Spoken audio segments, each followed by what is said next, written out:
A very good afternoon and a warm welcome to UBC Lunchtime News on this 5th day of February 2026.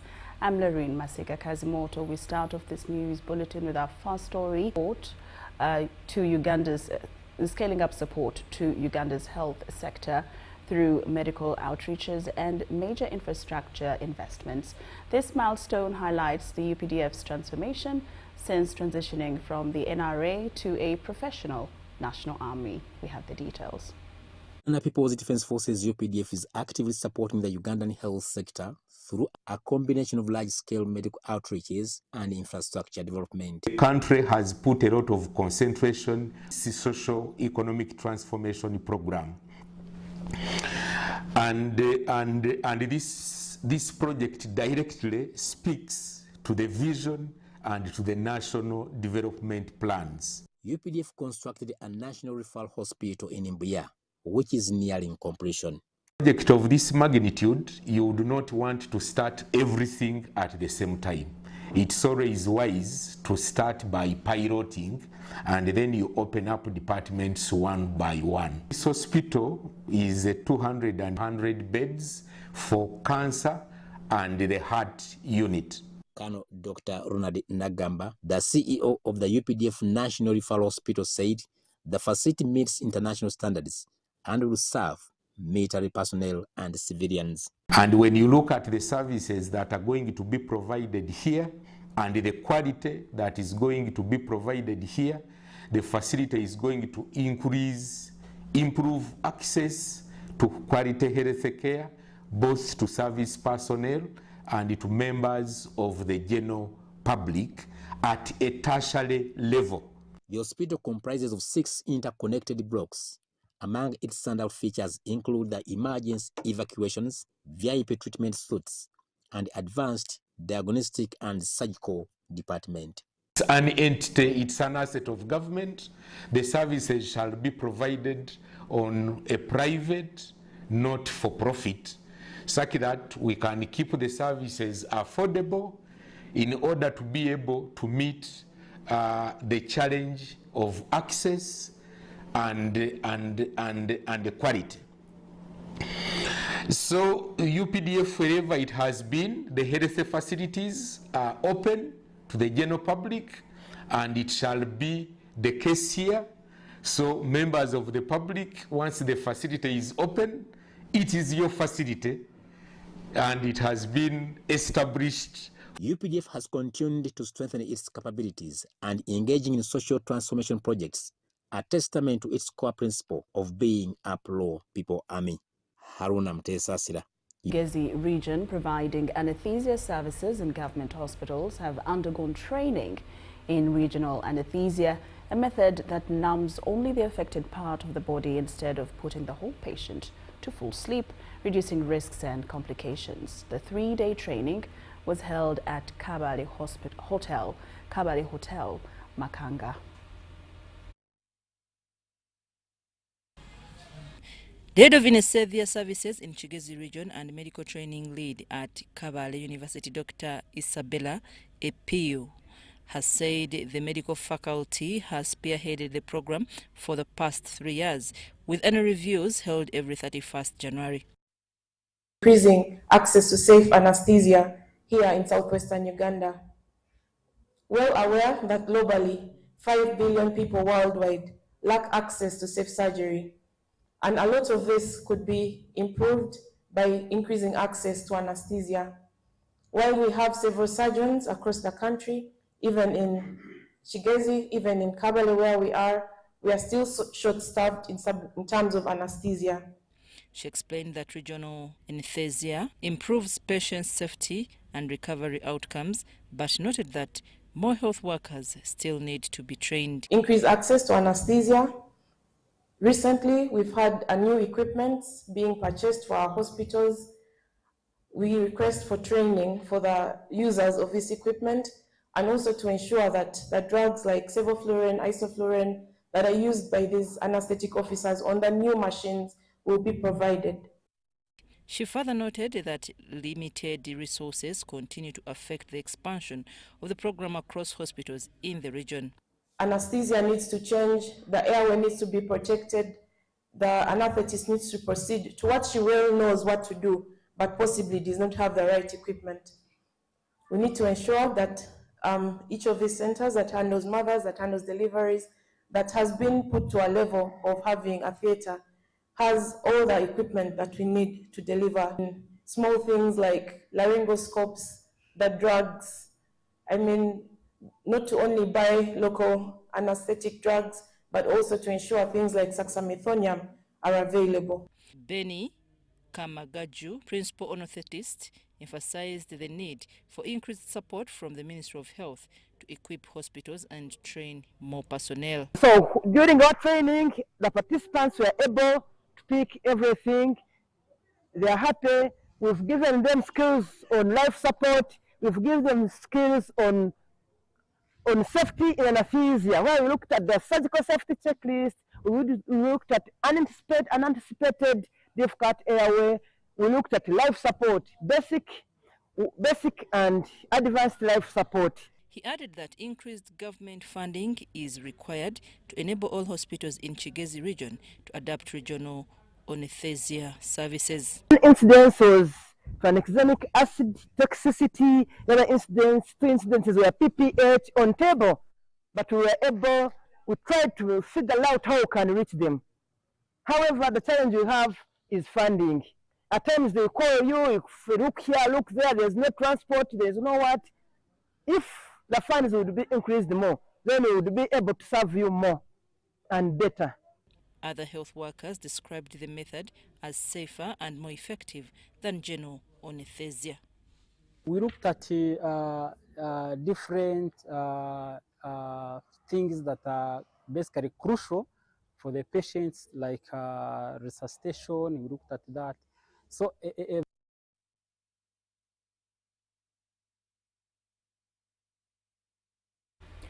the judiciary has resolved to develop a comprehensive judicial wellness policy aimed at promoting the health and well-being of judicial officers as a strategy to improve case management and service delivery.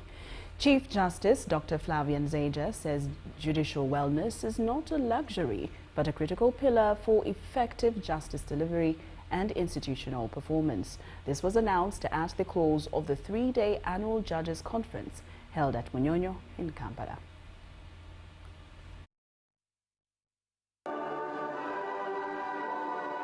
The conference brought together judicial officers from across the country to deliberate on reforms to improve justice administration. It was officially closed by the Minister for Justice and Constitutional Affairs, Norbert Mao. Minister Mao urged judicial officers to embrace alternative dispute resolution mechanisms as a practical approach to reduce case backlog. He pledged continued support to the judiciary, but also challenged lawyers to adopt ADR, saying litigation shouldn't only be the last option. The judicial officer should actively identify cases suitable for mediation or arbitration early in the process to reduce backlog and costs. 3. Empowerment of parties. The judicial officer should encourage litigants to maintain control over the resolution process, which often leads to higher compliance and restored relationships. 4. Efficiency and proportionality. The judicial officer should balance the need for a full trial against the time and resources saved through alternative mechanisms. And 5. Neutrality. Minister Mao commended the conference theme, judicial wellness, as a tool for effective case management, describing it as timely and relevant to the realities faced by judicial officers. Judicial wellness can only be achieved if the judiciary and indeed the entire justice system adopts dispute resolution models that minimize stress. Chief Justice Dr. Flavian Zeja outlined the key resolutions from the conference and called on judicial officers to implement them across their jurisdictions. The policy gives a strategic direction on how you want to move. In respect of awareness, in respect of training institutions uptaking ADR, in respect of case management, there are quite a number of resolutions who have come up with us, you noticed inside there.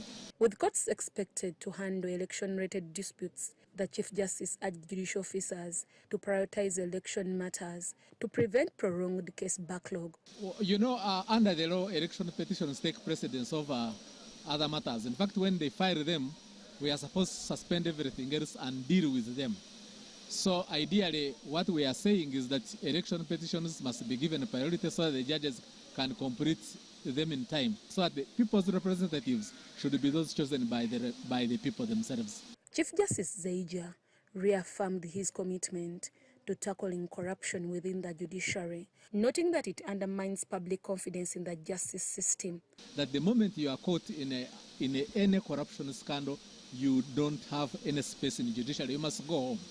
So in other words, we are going to implement a zero tolerance to corruption approach. However, of course, as you know, corruption sometimes can be actual or it can be perceived. Sometimes what we think are corrupt practices are actually perceived corruption. The conference was attended by justices of the Supreme Court, Court of Appeal and Constitutional Court, High Court judges, and other judicial officers. Deborah Namamonde, Viola Nance Subuga, UBC News. The Office of the Prime Minister has rolled out a weekly staff fitness program aimed at promoting healthy lifestyles and preventing lifestyle-related illnesses among its workforce. The exercise sessions were led by the Assistant Commissioner and Head of Human Resource at the Office of the Prime Minister, James Sanya, together with the Head of the Prime Minister's Delivery Unit, Robert Kasule Chibirige Sebunya, on behalf of the Prime Minister, Right Honorable Robina Nabanja.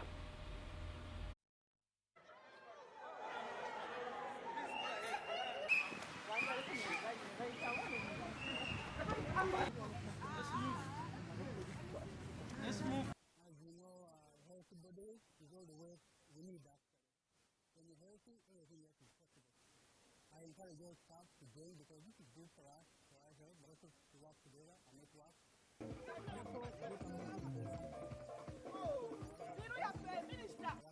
This is really good. Once more, I encourage everyone, I thank those who have coming to this event, but also appreciate the support of the team. Management have this one. I thank you.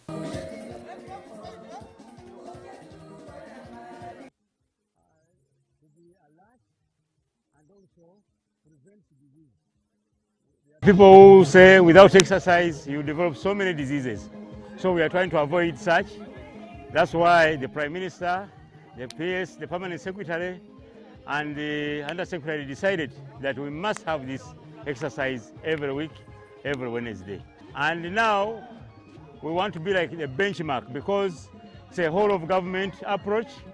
Everybody was instructed to please all departments, all MDAs, make sure our people prevent disease, prevent obesity, and also keep alert, and also develop teamwork. So it is a whole of government approach, and that's why as Prime Minister's office, we are taking it on.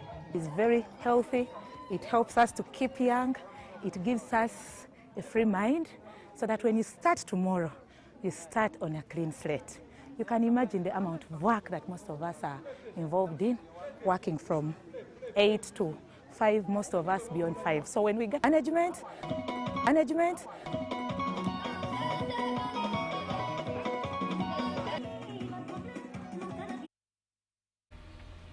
UBC Lunchtime News. Gender-based violence remains a major concern in Uganda, with more than half of married women reporting physical, sexual or emotional abuse. To address the challenge, the Ministry of Gender, Labour and Social Development, together with the Impact and Innovations Development Centre, convened a national forum to promote positive. Every married women aged 15 to 49 have experienced physical or sexual violence from a partner. Experts note that while women and children are most affected, men also face emotional and psychological abuse at home, though such cases are rarely reported due to stigma. And you see the science still in turn left. In response, the Ministry of Gender, Labour and Social Development, together with the Impact and Innovation Development Centre, are promoting positive fatherhood. families are learning how to share community leaders to explore how strengthening fathers' roles in caregiving can reduce domestic violence and improve child well-being. Today's program is like experience sharing on fatherhood. If you look at the theme, it reflects or it brings out the essence of quality nurturing and upbringing children and the role of fathers. And as per what I have already shared, we have evidence from AfriChild report, which we commissioned in 2011, indicating, for instance, 40%, 10% of fathers don't know their children. That's very strange. 45% are not connected to their children emotionally. 45% don't contribute financially. And even those who contribute financially, they neglect the emotional touch that is connecting your children right away from early age or infancy stage up to when one becomes an adult. Even beyond adulthood, we need fathers in the real life. Ansley Mwandega says Impact and Innovation Development Center plays a vital role in equipping fathers with positive parenting skills, communication and conflict resolution techniques to discourage the use of violence in homes. Working with young fathers, their spouses, under the mentorship of eminent persons in communities who are called mentors. So these mentors have been able to support the young fathers to complete the mentorship cycle, which lasts for about 7 months, and culminating into community celebrations. After we done that, the team that was doing assessment, evaluation on whether our method was working came and did that assessment, and they really found out that this program works. That's why we are happy and glad to share these findings with advocates. Warn that progress will remain limited without sustained funding. They are calling for increased investment in fatherhood programs, stronger legal protection and expanded support services for survivors of gender-based violence. Nals Wawini reporting for UBC. UBC Lunchtime News takes a very short break, but return with more stories after these messages.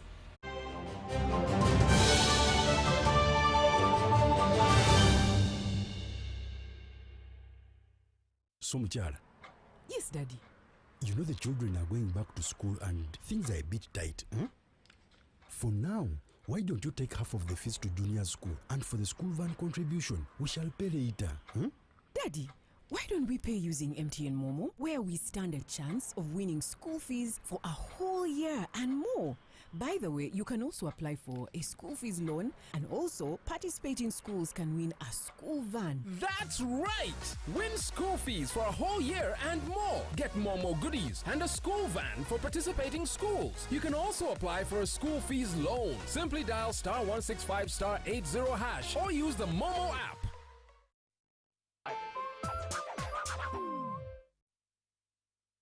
Exercise can't be sustained. Eating can't be stopped. It's even harder to lose weight. Come and give it a try. Ginshikang L-carnitine chromium capsules, plant extract, scientific ratio, take 3 capsules each time. The active ingredient accelerates fat burning,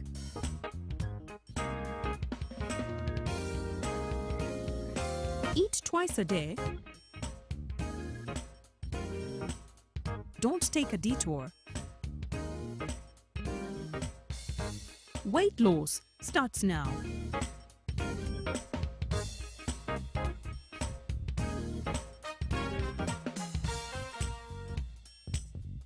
Ginshikang L-carnitine with chromium capsules helps you stay in shape. Please follow medical advice when taking this product. For more information, visit our website www.hgo.com or call 0800 335555. So, Muchala. Yes, Daddy. You know the children are going back to school and things are a bit tight. For now, why don't you take half of the fees to junior school, and for the school van contribution, we shall pay later. Daddy, Why don't we pay using MTN Momo, where we stand a chance of winning school fees for a whole year and more? By the way, you can also apply for a school fees loan, and also participating schools can win a school van. That's right! Win school fees for a whole year and more. Get Momo goodies and a school van for participating schools. You can also apply for a school fees loan. Simply dial *165*80# or use the Momo app.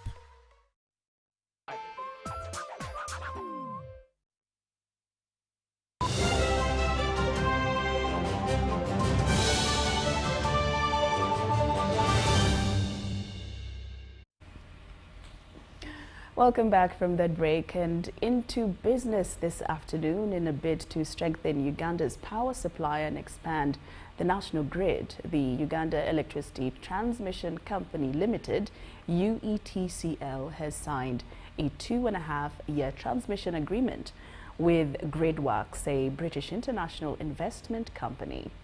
The agreement under the Gridworks Samari Power Transmission Project will see the upgrade of 4 high-voltage substations in Tororo, Mbarara, North Mbarara, South and Nkenda in western Uganda. Speaking at the signing ceremony, UETCL Chief Executive Officer Richard Matsiko and the British High Commissioner to Uganda, Her Excellency Lisa Chesney, described the partnership as timely, saying the project will enhance the reliability and capacity of the national grid while creating jobs for Ugandans. And on further projects.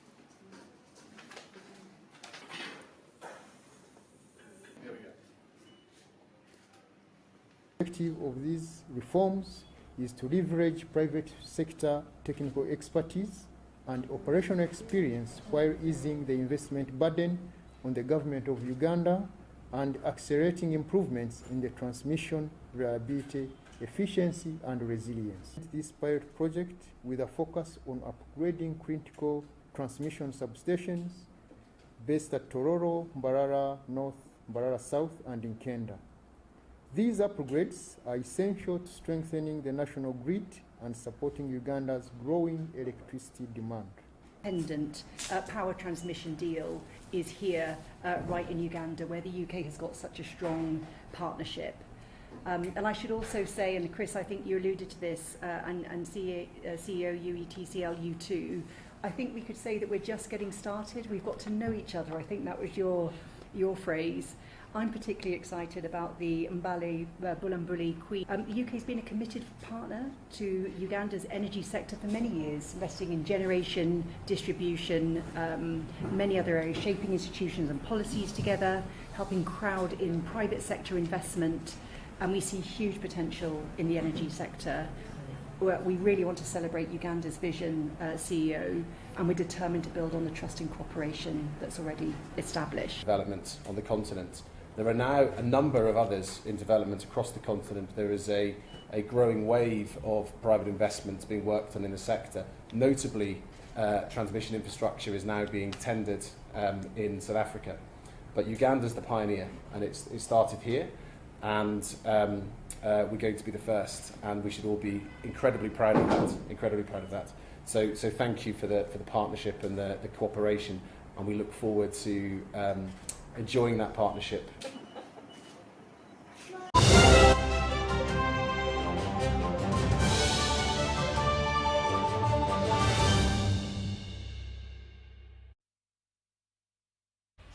And in our sports news this afternoon, more than 30 sports disciplines are set to be organized by the body in charge of sports in secondary schools, the Uganda Secondary Schools Sports Association, this year. The Elite School Games will be the first competitions to be played, and they will be hosted at Janan School in Bombo. Our reporter has more. The 2026 calendar of the Uganda Secondary School Sports Association has been launched at GNS Hotel in Kampala with an increased number of sports disciplines. It will start with the Elite Games at Janan Secondary School Bombo on the 26th February till 1st March 2026. By 2020 there, we had competitions running across the country, but students did not have, there are very many sports that were not on our menu. And I would like to inform you that this year round, we are improving our menu as far as the different sports are concerned. Cricket for both boys and girls will be introduced at national level, and we shall decide whether it will be demonstrational or competition, but that will be decided when we meet with the Cricket Association.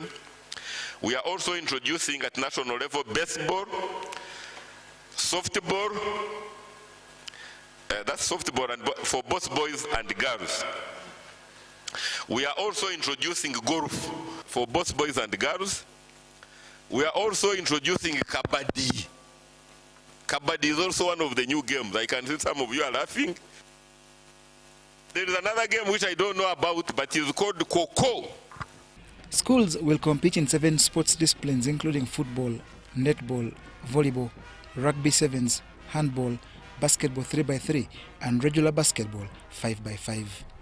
Uganda Secondary School Sports Association President Justus Mugisha says the schools that will host have already been inspected and found to have all facilities required to host the competitions.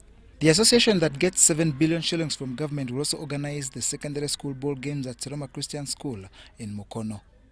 These will be followed by the National Boys Football Finals in Lira District and ball games too in Gulu. Mugisha adds that this year Uganda will be represented in several international competitions aimed at giving players an opportunity to further develop their talents. School competitions attract the largest number of athletes, and if sports associations use them effectively to identify talent, national teams will improve their performance in various competitions. The Uganda People's Defence Forces has rolled out a series of sports activities in Kabale municipality, bringing together UPDF teams and Kabale municipality sides in football and netball matches, alongside a community marathon as part of the build-up to the Tarehe Sita national celebrations. As part of the program, a 12-kilometer marathon was held at Kabale Stadium, drawing a large turnout from Kabale municipality and the wider Kigezi sub-region.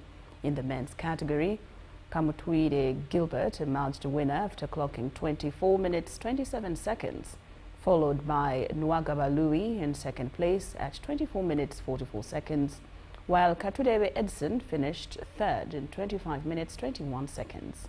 In the women's race, Nemigisha Edna took top honors after completing the course in 28 minutes 56 seconds. She was followed by Nisima Michelle at 31 minutes and 3 seconds, while Nankunda Faith finished third in 40 minutes 15 seconds. UPDF Joint Staff for Formal Education, Sports and Culture, Brigadier General Richard Kademire, said taking the activities to the Kigezi sub-region was deliberate in recognition of the long-standing support the region has given to the UPDF. He highlighted the historical role played by the people of Kigezi during Uganda's liberation struggles, including their contribution in manpower, logistics and sacrifices for national freedom. Brigadier General Kademire said the marathon reflects the UPDF's identity as a people-centered force committed to peace, unity and national development.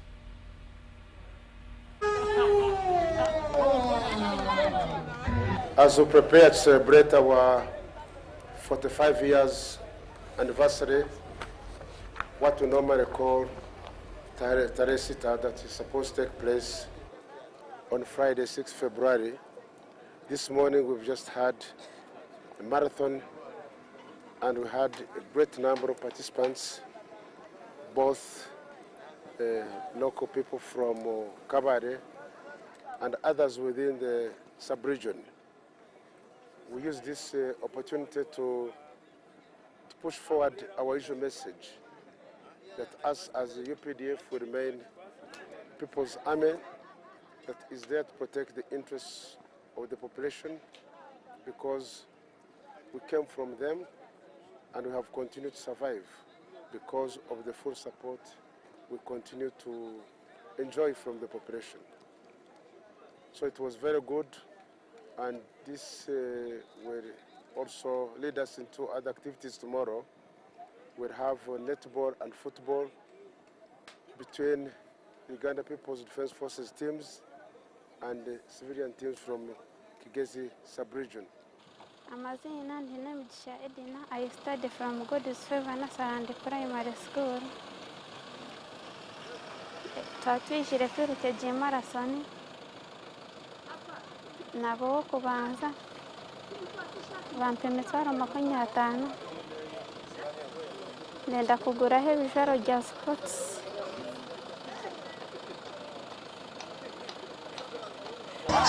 Stand up for the champions, for the champions. Stand up for the champions, for the champions. Stand up for the champions, for the champions.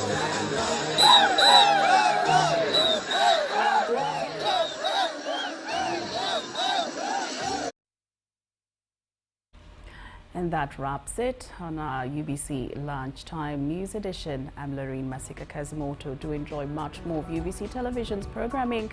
Good afternoon.